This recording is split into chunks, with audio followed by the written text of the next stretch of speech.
Good morning. Welcome to Sunday Story Hour, where we share real-life stories of how human design has helped people tell a richer, more empowered story of who they really are. I'm Kathy Bashanko, and my guest this week is Marla Mac.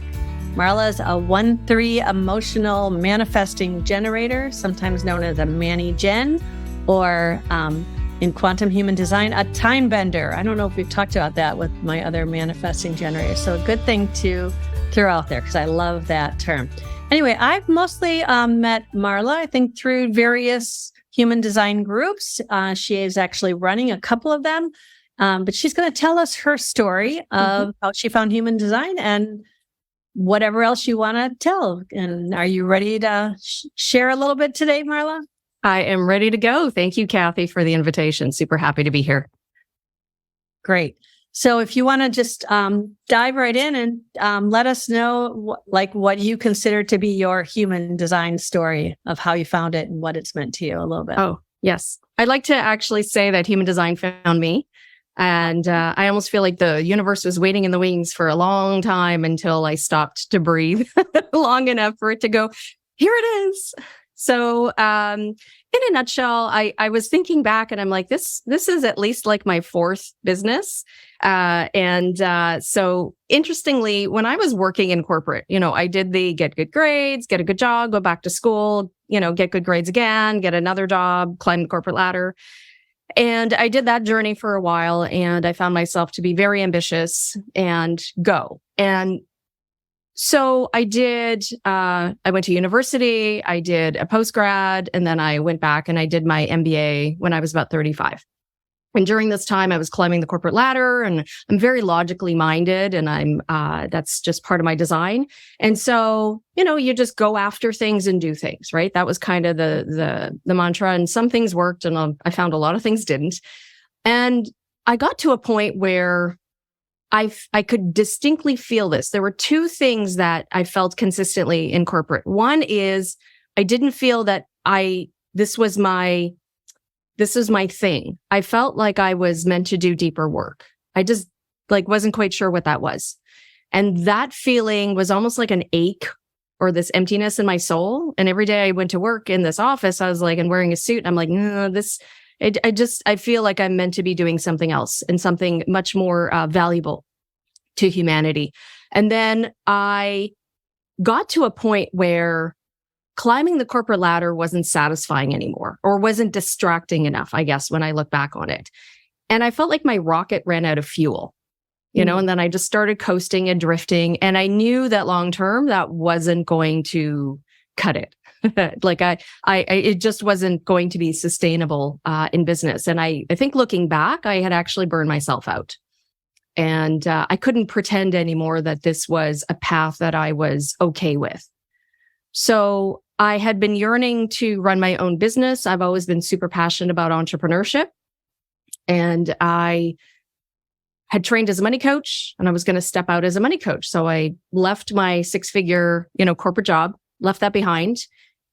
Started off as just starting to market myself as a money coach and ran into somebody who said, hey, who was in the mortgage industry and said, you would be super valuable if you also got your mortgage license and then you have the money coaching and the mortgages. I sat with that for a while, not realizing that was my emotional authority. And once I had this clarity about what this person was trying to say, I was like, okay, I'll go do it. La, la, la, la, la, right? Somebody else told me to do it. It's a good idea. So I'll go do it. And I got my license and started working. I learned that over time, nobody wanted the money coaching. Nobody understood money coaching. So I just did mortgages.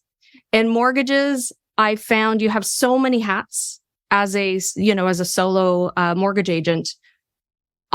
Looking back, I could distinctly see the parts that lit me up in the business and the parts that dragged me down. So things like being client facing, sharing my knowledge, sharing my wisdom, taking care of the clients, educating them and nurturing them as a 1-3 just felt so good. And my clients loved it. They loved the attention. And I would set them up for the best mortgage possible by working with them. the back end stuff, the underwriting and the working with the lenders themselves were nice, but I just found the rules changed all the time. All the lenders had different rules. It was really frustrating to keep up. Mm-hmm. And I hated it. Really. I hated that part. But I managed, right? I went along. And then by the third year in this business, and I was doing the networking and building my contacts and blah, blah, blah, blah, blah, right? Not loving any of it. And by the third year in business, which should have been my best year, I had pipeline software, I had names, I had many leads, which would be necessary, right? To get mortgages and close them. And it was setting up to be my best year in business, which I thought, well, this makes sense because I've been building my reputation and building my list and so on. Well, what should have been textbook my best year in business to that point was actually my worst. I was working with a number of clients. They were lovely. I was setting them up to get ready for the mortgage. And when it came time to actually get their mortgage arranged, I kept on hitting walls. And every client was a different story. The lender didn't want to lend in that area for that person. Somebody else had it, everything was perfect, and then they lost their job. And, there was just all these things that happened. But they ended up getting mortgages somewhere else. And I was totally just frustrated and dumbfounded and super irritated. And this kept on happening and happening and happening. And I have a saying now based on that experience, which is first the universe taps you on the shoulder. And then the universe whispers in your ear. Mm-hmm. And then if you're still not paying attention, the universe kicks you in the butt. Right. And at this point, what was happening was that the universe was now escalating the ear whispers and now starting the butt kicking process. And so all of these mortgages were falling apart, including one for one of my best and longest friends. And I was just like, this is crazy. It's embarrassing. It's frustrating. And I don't get paid for all the client nurturing. I only get paid when a mortgage closes in my name. And I was losing all of these. And I was just dismayed. So what that was starting to really do was erode my self-confidence, my self-esteem. I was starting to get depressed. I was starting to get desperate. And that kind of energy people pick up on. And I didn't want to show up that way, but that's what was happening. And so I was spending more money than ever on coaching. Maybe coaching will fix this. Maybe this will fix this. Maybe that will. So I was just grasping at straws. And I have so much, I have such a clarity now looking back on everything that had transpired. I thought that because I was logical and I had a brain on my shoulders, I can figure this out. But the more I did, it nothing improved. Not the usual solutions or the usual ways I went about things just didn't work. So I started experiencing a dark night of the soul. And I was at my lowest low. I was questioning my value. I was questioning, actually, just, trigger alert. I was starting to have suicidal thoughts. I was starting to think, okay, well, my insurance right now is worth more than me. And, maybe I'll just leave my husband in a, good position financially. And I was starting to have these thoughts. And I'm like, wow, this is not me. What's going on? What's going on? And I knew that I was really struggling on the surface. But I was still trying to make this work because, gosh darn it, I've been in it for 3 years, right? Stick with it. And I got to a point where everything I tried failed and imploded. And I got to a point where I ran out of answers. I was just like, I don't even know what to do anymore. And I think that was the moment I just stopped trying to figure out and I surrendered. Not because I had some brilliant epiphany, but only because I just ran out of options at this point. I just had no idea what else to do. And the moment I surrendered and asked the universe, which wasn't a typical thing for me to do, when I asked the universe, and I just was like, what are my gifts? What is the highest and best version of myself? What are my gifts? What am I here to do? Like, I wasn't even like, what's going on? It was just like, what am I here to do? Because right now I'm really, really lost. And when I was asking these questions, go ahead. I was just curious, how old were you about that point? You mentioned 35, but is that what this was? Almost 40. I was almost 49. So I was 48. So well past your first Saturn return, nowhere near the second, but I just keep looking at your Saturn, your unconscious, that Saturn in gate 24, which is about going inward. I can tell you, I know my gate 24 off an undefined ajna. I would spin myself silly in over rationalizing things. I could see that in my past. I did have a major life transition at age 29. I had a major life sort of shift philosophy at age 42 at my Uranus opposition. And I'm slowly approaching my Chiron return at this point. And I'm starting to have this, crisis of faith and crisis of, oh my gosh, everything I did up to now isn't working anymore kind of thing. Everything I relied on in the past just isn't doing its thing anymore. So I interrupted your flow. You were in the dark night of the soul, really in this place, questioning everything you're doing career-wise. And then, this is about when human design found you, right? Yes. So the moment I surrendered, the moment I stopped trying to figure it out, right, and pause, almost unwittingly, it wasn't even intentional. Like, oh, I'm going to get a download. It was nothing of that was happening. I was just like, I don't know, right? Yeah, like. Almost I give up, but it wasn't I give up. It was like, I help me out here. Like surrender is probably the best. Yeah, that I think says it all. It does. And I had this awareness to go back and track down somebody that was following back in like 2012. Like one of the coaches and stuff. I started like business coaching and all these coaching things like back in 2012 when I was still working. And I went back to track down this person and see what they were up to and found them on Facebook, and they had a group. And they were talking about human design. Now, they weren't talking about human design back in 2012 and that. And I thought, human design, what's this thing? So I went on the group, checked it out, found out I could get a chart. And they asked, what is your type, right? So I downloaded my chart, and it is, it is what it is. And you're probably going to be showing that to people, but I found out I was this manifesting generator. And that was the question, what's your type? So I entered, I'm manifesting generator. But this was not a human design group at this point. This was just a different group where they were talking about human design now in the group. This person has since been teaching human design. Yeah, but at that point, they were just talking about it in a group you were in, right?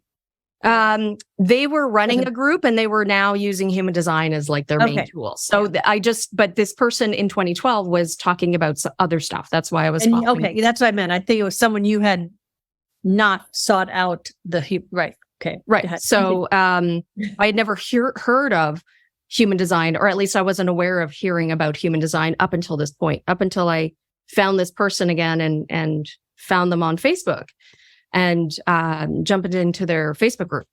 And so I said, well, manifesting generator is my type. And I was like, well, what the heck is that?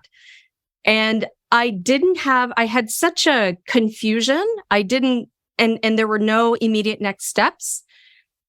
And interestingly, in that moment, I wasn't prompted to like go investigate, which is my line 1 in my 1-3 profile. I didn't have that response to like dig into this.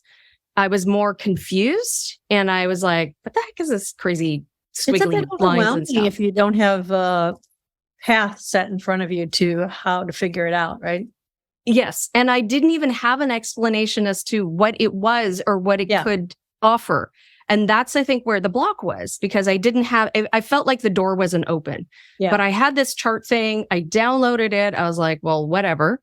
And I put it aside, and I just, ignored it and went about my stuff. And I was still doing mortgages, but I guess I was sort of in a space of like doing them or going through the motions, but I wasn't pushing. And a couple of months later, yet another mortgage imploded. I almost got to the point now where I'm starting to laugh I was like, well, of course it did, right? Like, of course it did, because this is my pattern right now.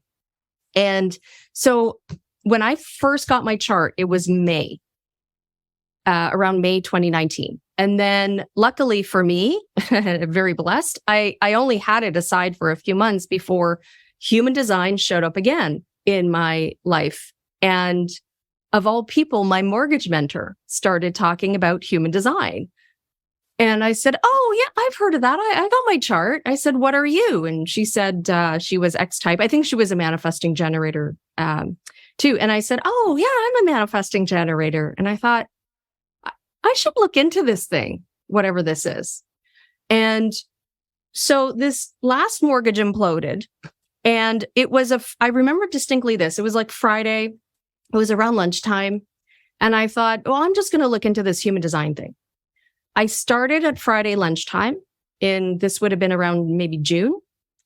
I didn't come up for air until Sunday night. I spent all that time investigating my chart, like every waking hour. And I was a changed woman by Sunday night. I was completely blown away by the things I had learned about myself and recognized about myself through human design. And I had never experienced that with any other personality test, modality, anything. And I have investigated a number of them just to get to know me and what I'm all about and what my magic is. Like, this was life-changing. You know, it would be really interesting to go back and look at the transits of that time period because, like I mentioned before, that's right around when I revisited human design, because I also had been introduced to it back in 2016, looked into it, kind of set it aside as like, oh, I don't know, this looks really weird. And I didn't really understand what it could do for me. And it just, you know, this crystals of consciousness and magnetic monopoles and bundles and, you know, and the rave and all that stuff just felt really weird to me at that point so I was like, you know, but it was right around that same time in 2019. I know it was in the early summer of 2019, whether it was June or May or, you know, what, but that I revisited it as well. And then so there must be, you know, the planets always have the way of leading us where we need to go. So anyway, continue with, so you deep dove that whole weekend, and then what happened? Yes. And I think it was at that point, you know, I can say, I don't think there's been a day I haven't thought about human design since. But what was absolutely remarkable, and I don't remember exactly at what point in the weekend, but I would certainly had spent some time investigating already. It wasn't the first day, I know for sure. It was like somewhere, it was either the Saturday or the Sunday. I was, and I don't even remember which part of my design I was poking into at this point, but I do remember at one point very distinctly it was like for the first time I could hear my inner voice. It was like I could hear my soul. I'm pretty convinced actually it was my soul that found like words. And I felt this voice emanate from my chest very clearly say, "This is my calling." And that was such a profound experience and so surprising that the moment it happened, I stopped because I wanted to take that in. And I was like, I wanted no thoughts, no monkey mind thoughts to interrupt me, nothing. I wanted just silence and this thinking, just this feeling of like, whoa, like, did that just happen? And I've never had that experience before. It was beautiful. And I was like, I'm not even 100% sure in which context it was my calling. Like I wasn't, you know, all my Gate 24 and analytical. I was like, what? How is it my calling? But I just remember going, okay, almost this like, okay, now I just have this feeling of confidence and assuredness about my place on the planet and my path, however that may unfold. It wasn't like I had all the answers, but it was almost like now I had the trust. So what do you think it was when you really started to dive in and you're looking at all these things and you're reading your chart, and looking stuff up? What were the things you remember going, that makes sense? Well, like I said, I don't remember exactly where I was when that voice showed up, but I do remember. I think it took a while to anchor in the whole concept of being a generator and responding. I did recognize myself through my profile lines. And that to me was a really powerful gateway to taking in the other parts of learning about my design. And I also had some recognition or acknowledgement about my emotional authority. Now, I had taken years to finally realize I just don't think I'm good with spontaneous decisions. And boy, if somebody had told me, no, you need time for clarity, like years ago, like that would have been such a gift. Because there's, especially in business, there's such a pressure. There's such a pressure like, hey, make quick decisions, snap, go for it. Successful business owners make quick decisions. And what I realized is that, nope, that's not correct for me. And that's not correct off the bat for over 50% of the population. Yeah, that was huge for me too. And I just think about things like, to just tell people like, hey, if you're emotional authority and somebody asks you to marry them and you've never thought about whether you want to marry them, don't say yes in that moment. It's probably not going to go well. Just speaking from experience, not about my current marriage, but there's all these things that, like, if we had been told these things as young people, right? But that third line, I think for a lot of people, and like I'm a sixth line, so I have that whole there's a third line aspect to the sixth line. You don't. I'm just stating it. Obviously, but for those who are watching, the sixth line is a triphasic. So we go through the whole, like, up until around 30, thinking we're a third line, living through this experiential learning, trying all these things, just trying it. Well, we'll see what happens. But we're not built for it the way you are. So, but the third line is meant to learn from what doesn't work. So all these things that weren't working were that gentle tap on the shoulder, the whisper in the ear, you said kick in the butt. I always say the hit over the head with the frying pan. I would say Saturn comes in with the frying pan and whacks you from behind, like, pay attention. So, okay. So then you started to find all these things, and then, I know there's more to the story about the thing, but there was one thing I just really I'm thinking about now that you told me that in our when we were talking about this before about how it helped you. Was this the point where I let go of the self-judgment, that whole thing? Yes. If you speak to what you were saying to me before about that. Yes. I think it was pretty much that same weekend. Like, that whole weekend was transformational. And yeah, now I am curious to kind of go back and check the transits if I can remember exactly what weekend it was. But I can tell you that up until that point too, because I was like all about success and, wanted success and so on. So I had like an Audible membership, and I was soaking up all of these nonfiction personal development self-help books, right? And success looks like this, and this is how you show up, and this is how, whatever. The character traits you have to develop or not develop, whatever it is. And it was in that weekend and doing that deep dive and continuing that deep dive after that into my human design and learning about me, that there were like 3 profound truths that I discovered about myself, but they're universal to everybody. And this is also something that I share very profoundly with my followers and my clients, in that, which is, you are not broken and you do not need to be fixed. You have no gaps and voids to fill. You are perfectly designed for who you came here to be and what you came here to do. Yeah.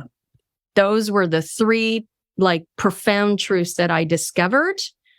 And the moment I was like, oh my gosh, like, I've been focusing so much on my perceived lacks, like my, I don't show up like this, so I should be more like this. It was in that moment I realized my whole everything, even though in school I studied stuff that I enjoyed and I connected with, but the self-help books and all those, I was trying to connect and be somebody that I wasn't, and tried to develop traits that just weren't natural to me.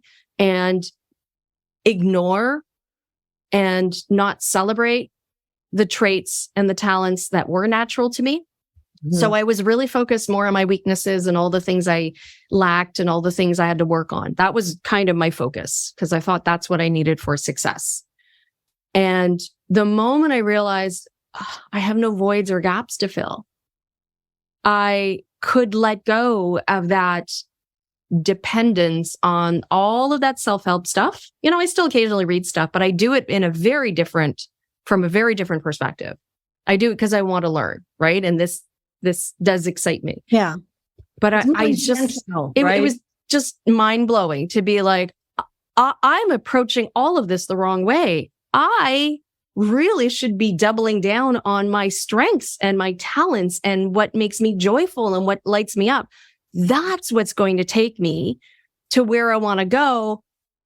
And even redefining success, but in a way that I'm happy, I'm excited, life feels great, as opposed to this slog. And my business was pushing a rock uphill. That's really what it felt like.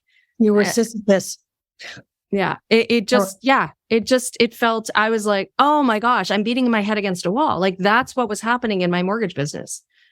And, and it's interesting because human design led me out of that business pretty quickly. Yeah. Yeah. So now you're using human design in a couple of different ways, right? I know you've got a couple of groups that you're doing. One is a larger general human design group, and then you have a smaller group for human design aligned, right? Is that what that one's called? Human design aligned. And explain a little bit about what that one is for. Right. So the human design portal is general human design. A lot of people are newer to human design, so they can ask questions and learn things about human design. And I run that with my friend Tammy. And then I have human design aligned business group. And so this is more about aligning to your human design to build and grow your business. So this is really about anchoring in who you are from a human design perspective. And I just want to say the asterisk is we are not our human design chart. We are much more than that. However, really learning about, experimenting, and integrating your human design and operating in a way that feels natural and normal and giving you the permission slip to operate in a way that feels good for you to build and grow your business. Because especially as a solopreneur, like we're taught, oh, you got to do this. This is the 7-step path to, making $10,000 a month and blah, blah, blah, blah. And so many of these just don't align with people, or maybe parts of them don't align. So people are like pushing and grinding against their own natural selves and their natural flow. And it makes it harder to build and grow a business. Like you actually had a great story. One of the things I know that Karen Curry Parker often talks about, when you're a sacral type, manifesting generator or a generator, that when you quit, you need to be quitting in response to something and still not initiating your quitting, right? And coming at it from a place of the mind, or quitting sheerly out of frustration.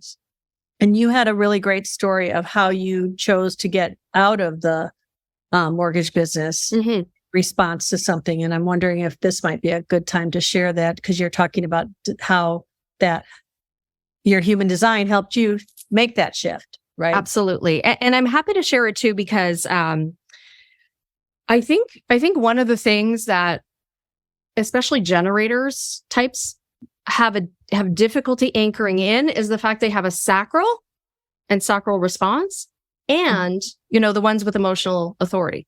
The ones with the emotional wave, need time for clarity. And it's like, how do I balance these? So I had this point, July, I had a human design foundational reading and got to know some of the basics. And then in August, I think I was prompted to start learning human design with Karen Curry Parker. So I started level 1. And for me, it was all green lights moving forward with her. And I found a lot of resistance that was coming up with some other paths. And I was like, well, I'm going to experiment with this stuff because this is how you're supposed to learn, like really learn and integrate how this stuff works. And I just said, okay, if I'm feeling resistance, I'm just going to park it for now. But here, I don't feel any resistance at all. I just feel like, right? Mm-hmm. Like just move forward.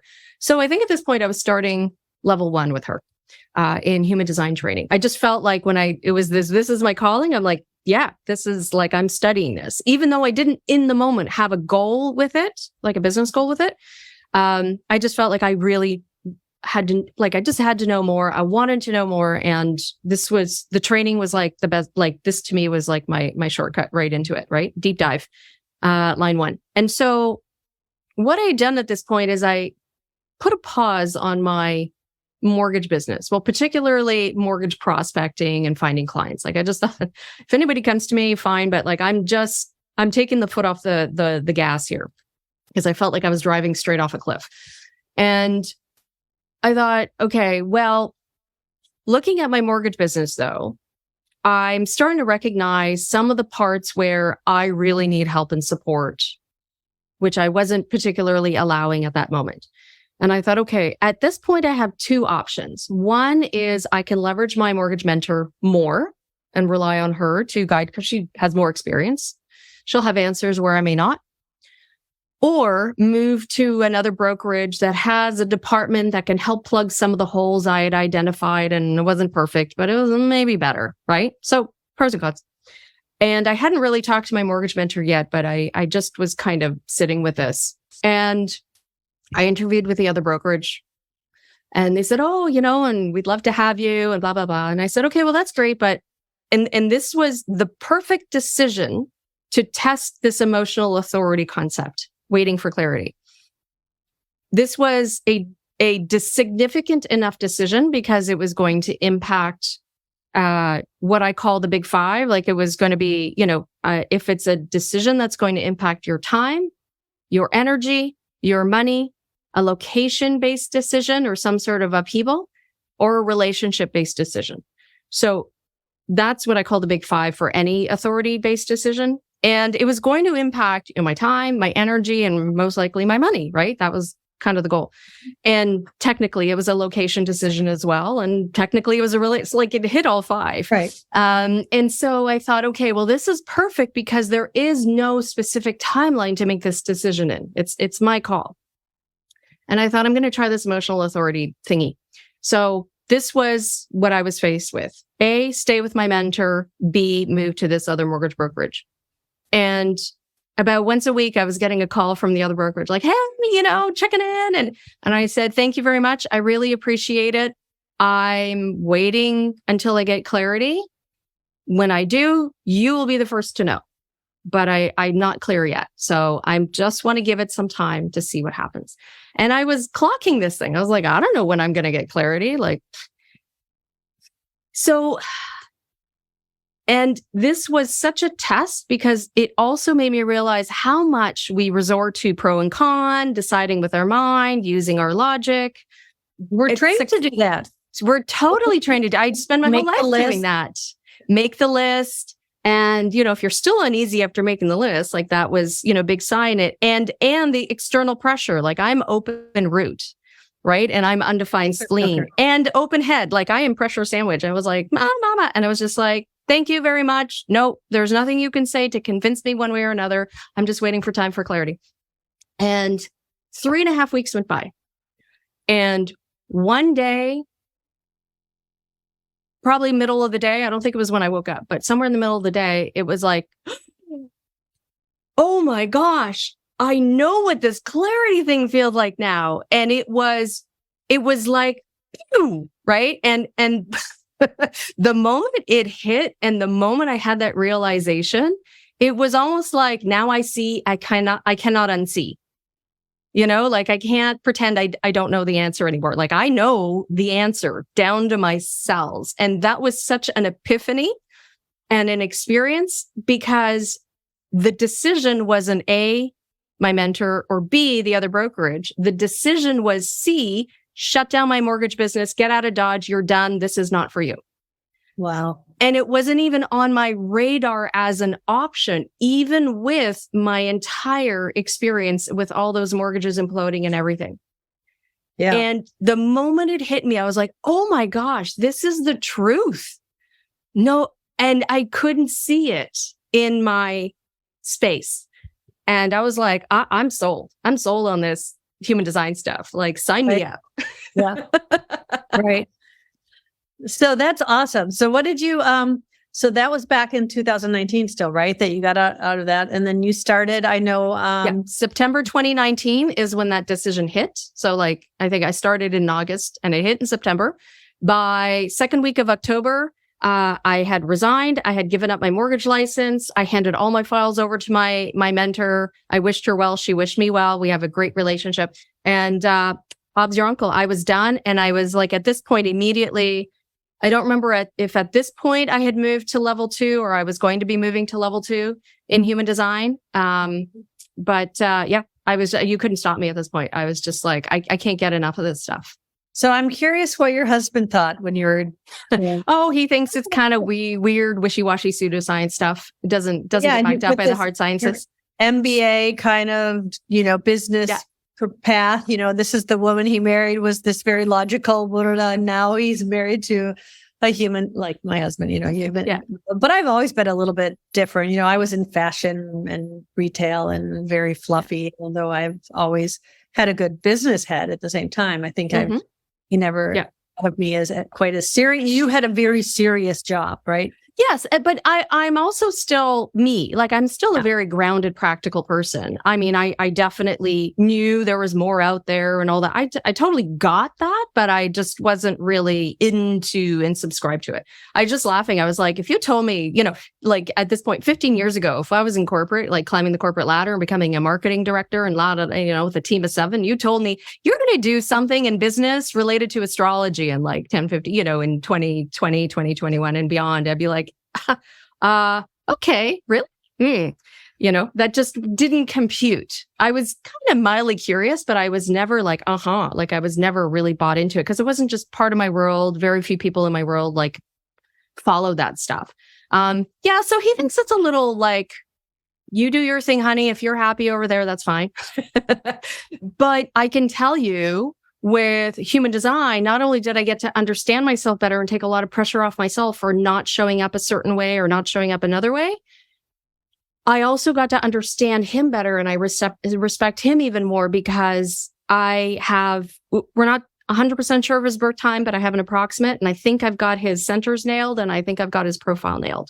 Mm-hmm. So, and it was like, oh, so the judgment is like 95% gone. I'm not saying I'm perfect, but like I can recognize now when monkey mind judgment shows up. I'm like, yeah. What's his profile lines? I think he's a 5-1 generator. Defined hedanajna. I am open hedanajna. And I was like, that kind of stuff. I'm like, oh my gosh, that explains why he can show up at a restaurant and he'd be like, okay, I want that. And I'm like, mentally tasting the menu to see what he's non-emotional, right? Or he is emotional. Okay. From this, but that shows up more. We both have relatively mild waves. I can see his time for clarity. He investigates things very deeply.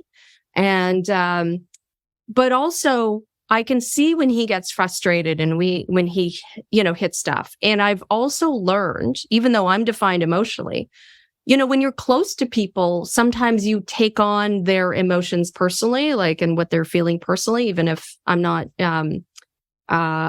open emotionally. I just don't take it in when it's like people like a little bit more removed from me the same way. And, but when I see him get frustrated and irritated about something, I remember now, I'm like, that's not mine. Right. And I want to give him space to feel that and work through it. And he does very quickly because that's what I want for me. I want, and sometimes I will say, I'm super pissed right now, like, right? And I need to just move that energy. That's what I call it. Just moving the energy, need to get it out of my system. Right. He's the only one there. But I'm not angry at him. He just happens to be the person like there, in the sphere of energy where I'm like, blah, and I'm just like, I just need to vent right now. Like that's kind of more the space. So a lot more respect of how he shows up, and a lot more grace in how I show up. Yeah. Well, my husband is also a 5/1 and he's a pure manifesting generator. So he has a completely undefined, completely open solar plexus. And I have the 3955, the channel of emoting, which is probably one of the most moody, and I literally, there were times I thought I had like this malaise. Have you ever heard of dysthymia, which is like a low grade depression diagnosis? I thought I had that. I had been, all these times because I just had this thing. And he, as somebody who has constantly been the subject of my projections, because he's a 5/1. So, and he's got a defined ajna. So much like you're saying, my husband doesn't have the defined head, but so I would be always projecting everything that was going on.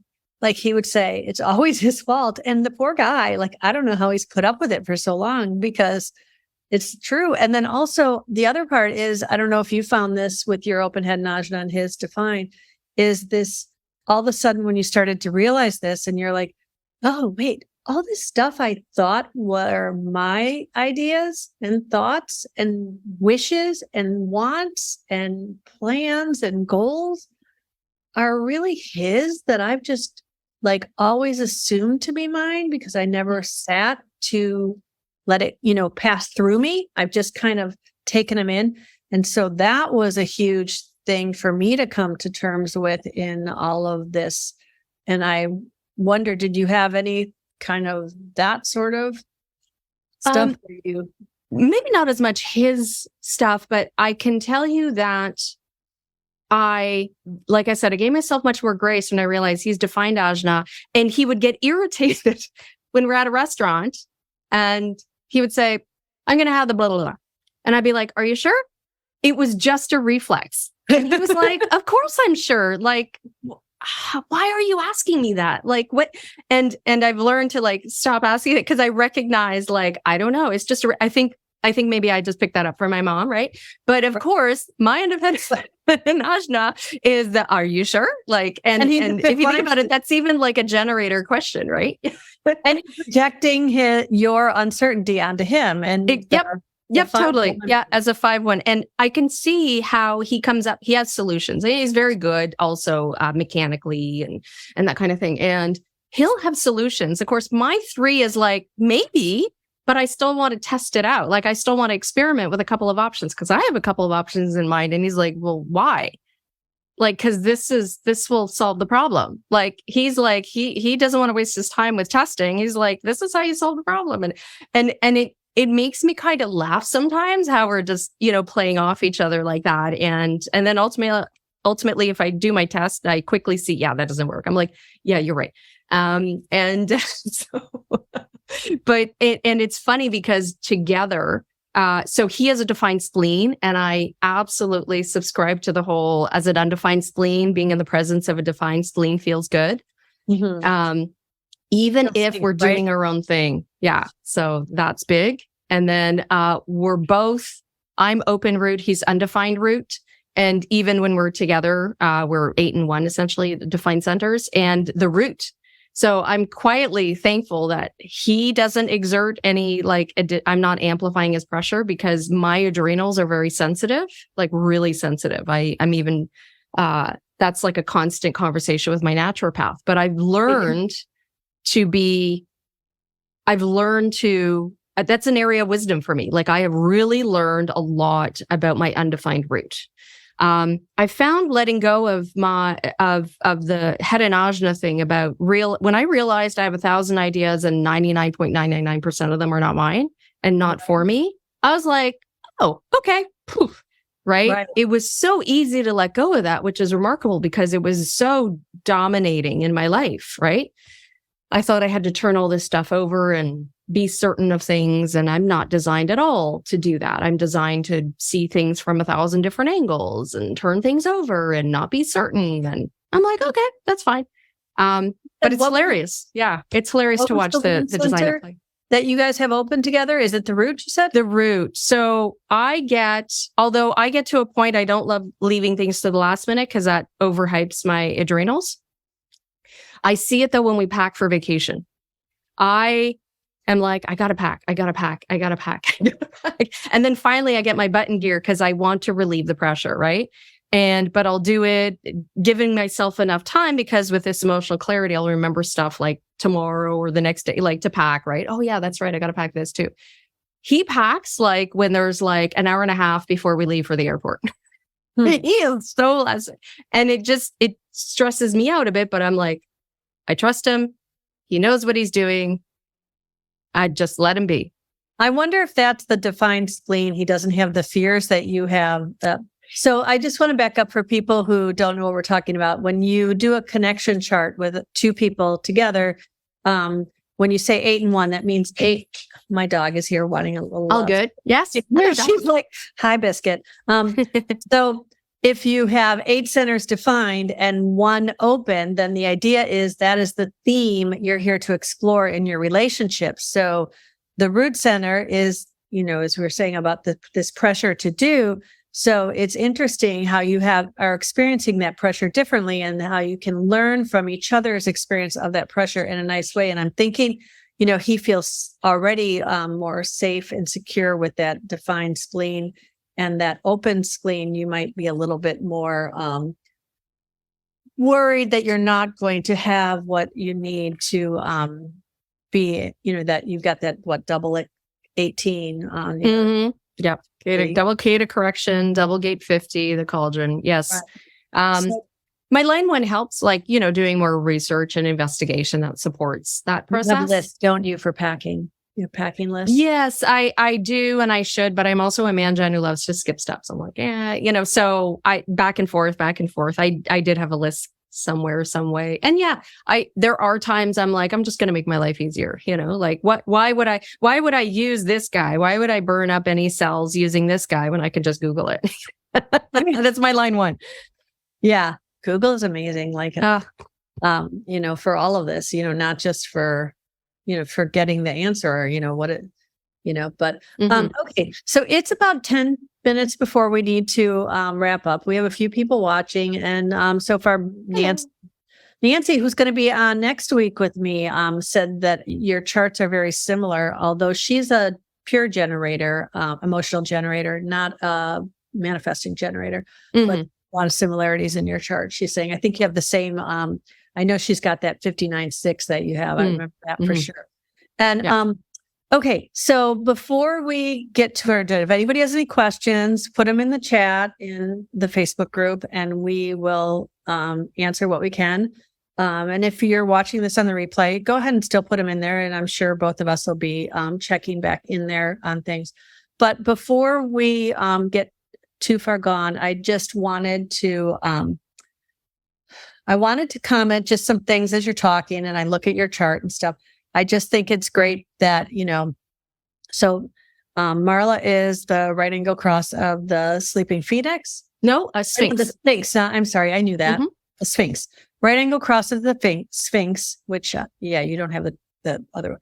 And that one of your gates is gate 13, which is the gate in quantum human design. She calls it the gate of the narrative.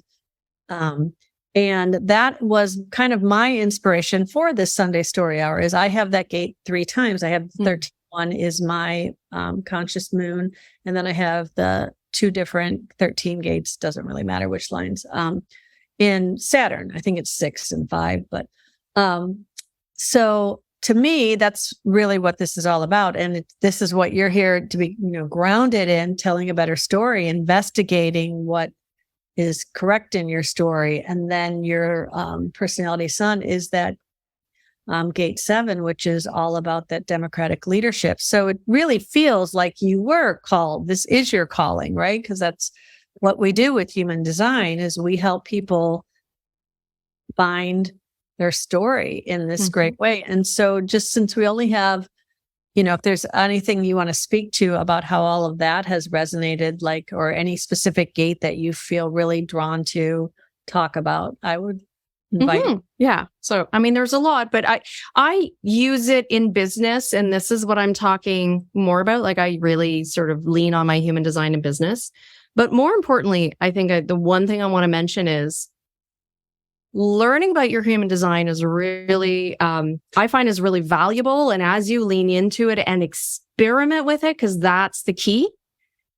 And you might be attracted to learning all the things about your design and the gates and the channels and blah. And the more I've gone on, this is like, I'm in my 4th year of my experiment. The more you go on, the more you realize how everything hinges on experimenting and integrating and embodying your strategy and your authority. My strategy as a manifesting generator is to respond to things and follow things that light me up, that are the I do have a very noisy sacral now that I've like allowed it, very communicative sacral. People will, sacral beings will feel their sacral in different ways. Some people, it'll just be a feeling or a sensation. Some people will grunt. And my authority, the time for clarity on the bigger decisions. And if you try to skip through that and try to mind brain your way through human design, that's missing the point. And with that realization, though, the more I go on and the more I build my business, it's the realization that your human design chart is really just a key. And it's a key to open the door to just allow your true self. Yeah. And allowing your true self actually means shedding. It's not about being more of, it's actually getting rid of what isn't you, because we've just put on so many layers and costumes and masks because we've been taught we need to show up this way, right? Like I operated as a manifester, which is a very generator thing to do when you don't understand human design. Just as projectors are, sort of like they just naturally seem to gravitate towards being a generator type, right? And go, and build and do until that realization, and you're crispy fried, burnt out. And you're like, that's not me at all. Right. So, I see my 1-3 at play with my branding, with the way I operate, with the way I do my messaging, with the way I build my offers. I also respond to opportunities and things. And when I don't have the clarity, I wait for clarity. And the more I do this, the more that, business is still work and effort, but it feels good. And I am very acutely aware of when something feels not aligned. When I start hitting resistance, I don't judge it. I'm like, that's interesting. I noticed that, because it's an invitation to take a look and rejig things. And it's been a really beautiful experience. Yet I also want to remind people, this is also not about if anybody is interested about, aligning to their human design to build and grow their business. It isn't like you do human design in your work, in your business hours, and then not human design in your personal life. Like this is all the time. This is about transformation. Pardon me? It's about transformation. It is about transformation. It's about really, almost like letting your cells breathe, because, they can finally get rid of or stop holding on to stuff that isn't theirs and then just be. Because that's what human design is. It's not even about the human design anymore. It's simply the permission slip to allow you to be your unique self the way you are, and not judge yourself, not try to be this or that, just allow. And it feels so much freer, so much more magical, because everybody has their own unique magic. Yeah. And it's a fun ride. My only thing is I wish I knew about this, 20, 30, 40 years ago. I wish I was born with this. Yeah. I was raised like this, so freeing. I always say, or I don't know if I always say, I used to say, I wished I'd had this when I was raising our daughter from the beginning. But then I also know that everything is always exactly how it's supposed to be, right? Because even now that I have it, she's still doing her own thing and resist whatever. Because we all have that That's one of the things I've loved in layering in the gene keys into this. You really start to understand that there is a purpose to the hardships we go through in a way that allows us to go in and heal stuff we've experienced that was intentionally like set up, like kind of part of our path, so that we can heal it. Because as we heal something ourselves, when we decondition, we're changing our DNA in a way that changes it going forward. And that's been a really beautiful thing to experience and to contemplate, the idea of genetic, inherited traumas and different things that as we get triggered by things and then heal them, we kind of take that out for people going forward. I always say my daughter's a manifester, and she's a splenic manifester, and I'm an emotional projector. And I'd always thought I was like I probably thought I was some sort of logical geared manifesting generator. So I have her, had her so not trusting herself. And I said, but she's got the channel of struggle where she's meant to find meaning in this struggle that she's gone through in ways that I can already see her doing in such beautiful ways as she heals from being raised incorrectly. And I don't even like to say that because words matter. So I think when we're hard on ourselves for what we've done in the beginning, that when we didn't know, we missed what we learned in that, right? We learned, and like we talked about with the third line, we learned about stuff from what doesn't work. Yeah. So, and now we know what does work, and we're learning more about that. And I think it's really great what you're doing in your groups. And I don't see any questions in the comments. So I guess we just, explained things nice enough. And I'm wondering, if there's, I don't want to cut you off, but I also want to make sure we respect the time boundaries here. So I wanted to thank you and thank everybody who's joined us, and either live or in the replays.